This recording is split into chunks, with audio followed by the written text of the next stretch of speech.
Thanks so much for joining us again for Tech Law 10. I'm Jonathan Armstrong at Punter, Southall Law in London. With me, Eric Sinrod from Duane Morris in California. And Eric, you've been thinking about the issues around children on the internet.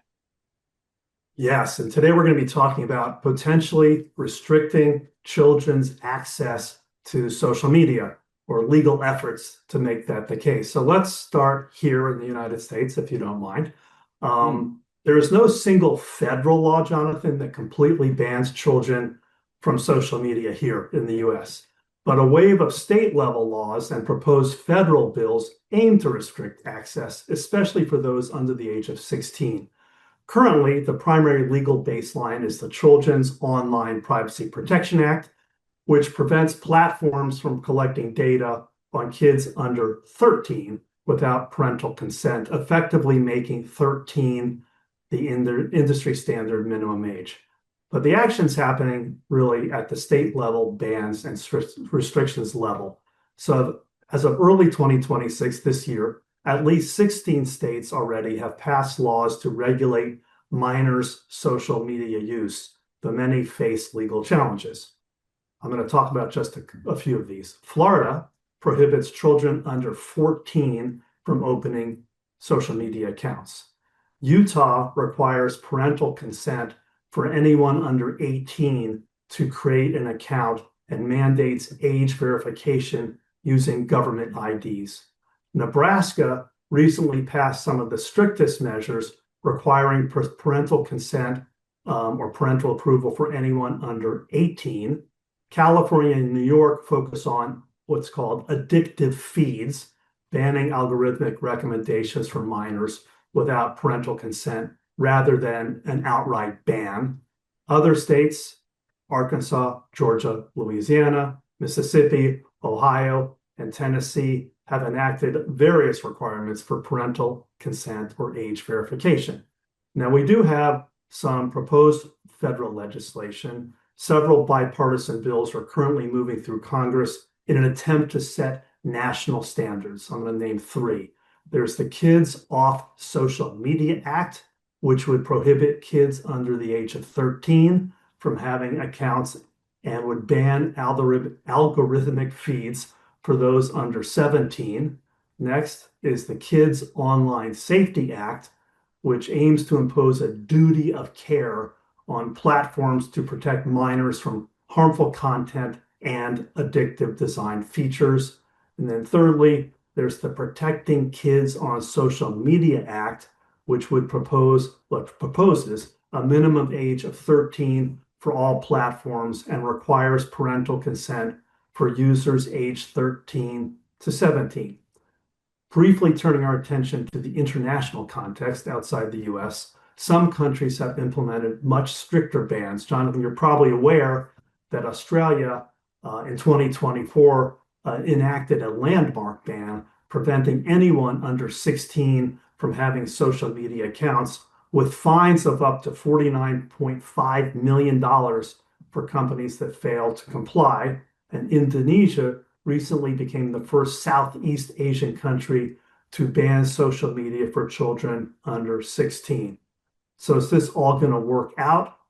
We're going to see, because there could be some key enforcement challenges. Most US laws are currently being held up in court. For example, laws in Arkansas and Ohio have been blocked by federal judges who cite potential First Amendment violations, arguing that bans restrict both a minor's access to information and a platform's right to disseminate information. So, Jonathan, where do you think this is all going? I think it's been an interesting journey, hasn't it? And I don't think it's a new issue as such. I mean, I can remember the debate over GDPR back in, I imagine, about 2014. Obviously, GDPR came in 2018 when this was, one of the itches that GDPR was meant to scratch with the right to be forgotten. And I can also remember being involved in some great work that Nominet did around that time, probably even before, looking at educating kids about the ups and the downs of social media. So I think this has been a story that's been around for some time. I know that there are mixed results from the Australia experiment, depending on who you believe, and some people say that things have got significantly worse for kids in Australia since, but I've no first-hand evidence of that. I suppose one of the things it does emphasize for us, though, is we've talked, and this is 299, isn't it? We've talked for probably 100 of those 299 episodes about things like the mere conduit defense, the Section 230, I think it is over there, the Yes. whether the operators are responsible when they have peer-to-peer networks, so allowing people to talk to each other. And I think we've seen in the last 299 episodes that P2P defense become gradually eroded, where people have said effectively, because the social media platforms now have so much control over what children in particular can see because of the way in which they've algorithmized, if that's a word, their platforms and monetized their platforms and made them sticky, etc., then instead of there being just a sort of a postman type situation of a neutral delivering content from A to B, they've got involved in that whole delivery. And I think because politicians particularly have looked at the increasing role of social media operators, then there are more extreme proposals for legislation. So the UK, for example, this week has looked at amendments to the crime and policing bill, which is coming through Parliament. That would impose personal criminal liability for social media executives who don't withdraw non-consensual intimate images within 48 hours. So the theory is that if you're the director of a social media platform, you get a notice to remove an image and you don't do it, then potentially there's personal criminal liability for you. And the rationale, I think, behind this legislation is that some of these social media platforms are so rich that fines aren't hurting them as much. We know that there's $4 billion roughly of fines to social media platforms under GDPR, but they're not paying. They're appealing those fines. And in any event, many of those platforms have got that money in sort of pocket change to pay. So I think we're going to see more of an emphasis on personal criminal liability, which is obviously a step up. The UK is consulting on a ban for social media similar to Australia, although, as I said, the evidence seems to be unclear as to whether that ban's worked. And the UK in 2023 passed the Online Safety Act, which gives more powers to Ofcom. They've beefed up their people who understand social media. Richard Allen's, formerly of Facebook, is now in the Ofcom world. And I think we've seen a step up in the policing in the UK as well, and those investigations, particularly when it's targeting content at children. And I think in the EU is also trying to get in on the act as well, although in the last few days they've had a fairly disastrous attempt to look at some of the issues. They have an initiative called BIC Plus, Better Internet for Kids, and they have the Digital Services Act, which is in some respects similar to the UK's Online Safety Act. But one of the things that has been a struggle, I believe, in Australia and in those other countries that have contemplated bans is, that old saying, on the internet, no one knows you're a dog. So on the internet, how do people know age? So the EU have been trying to launch an age verification app, which is meant to be open source. It's meant to be anonymous and will allow age to be verified as a passport to different platforms. It was launched in fanfare by the European Commission at a press conference. Unfortunately, it was hacked in 2 minutes. And I think that almost shows the scale of the problem there as well. The allegations from the people who hacked it is that it contained biometric data, it contained selfies, which were unencrypted and sat on devices. So if we're going to try and intervene at a state level, then we just need to make sure that our solutions aren't causing more problems. And then maybe the last thing to say is, of course, the EU AI Act regulates provision of some AI-related services to children, and we're seeing an increase. As you'll remember, the EU AI Act is staged, but some of the stuff relevant to children, AI-enabled toys, for example, those regulations already have an impact. And I guess the last thing to say is, if you are a tech business, then it's not just a sort of a children issue or a social media issue.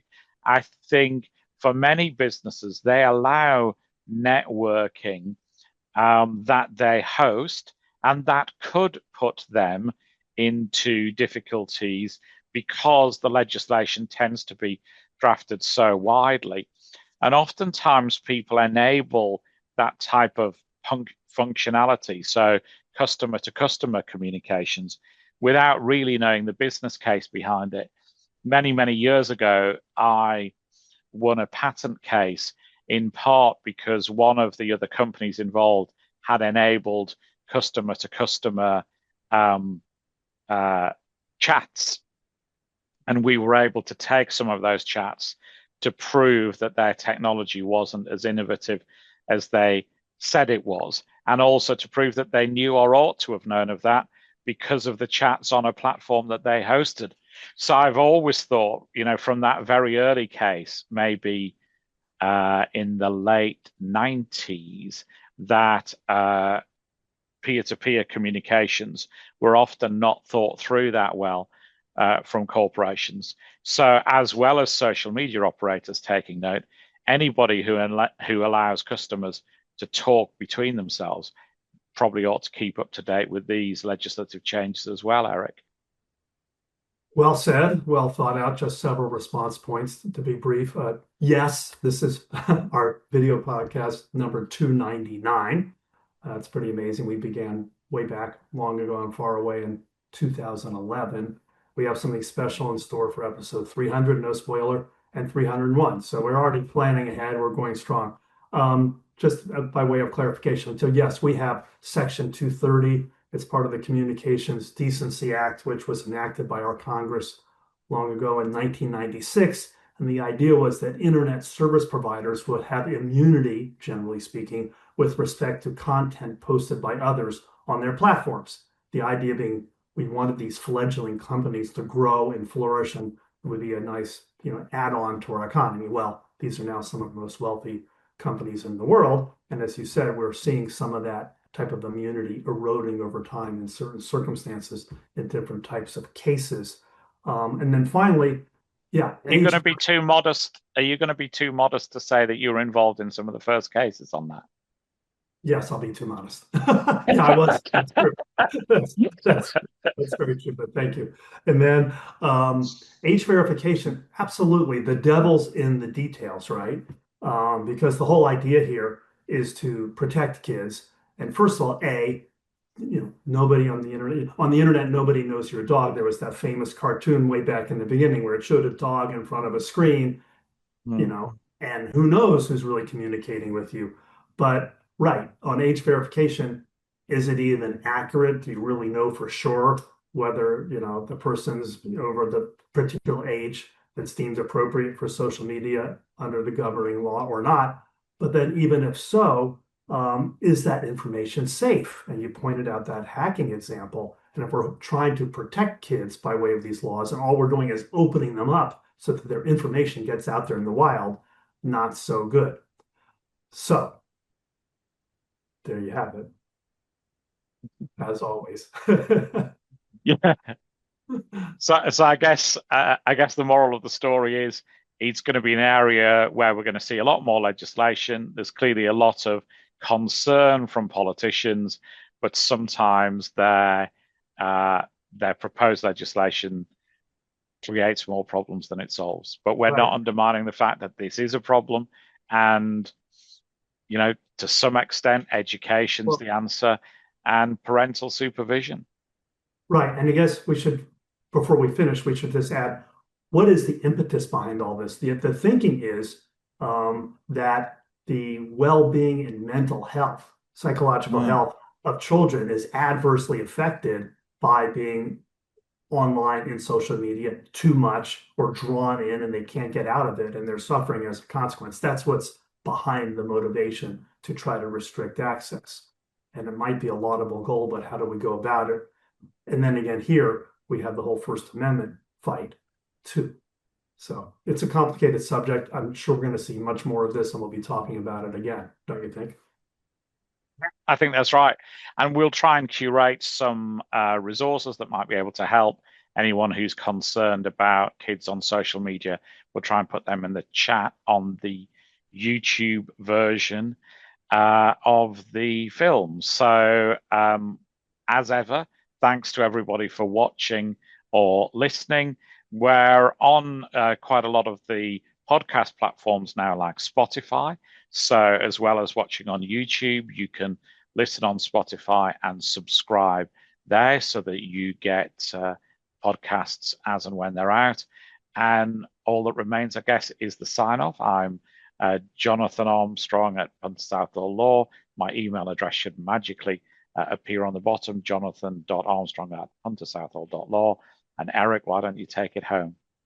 Pretty easy. I can identify myself. Eric Sinrod. I'm at Duane Morris in the San Francisco office. We're an international law firm. My email is ejsinrod@duanemorris.com. And a pleasure to see you as always. Thanks very much, and thanks for watching and listening. Take care.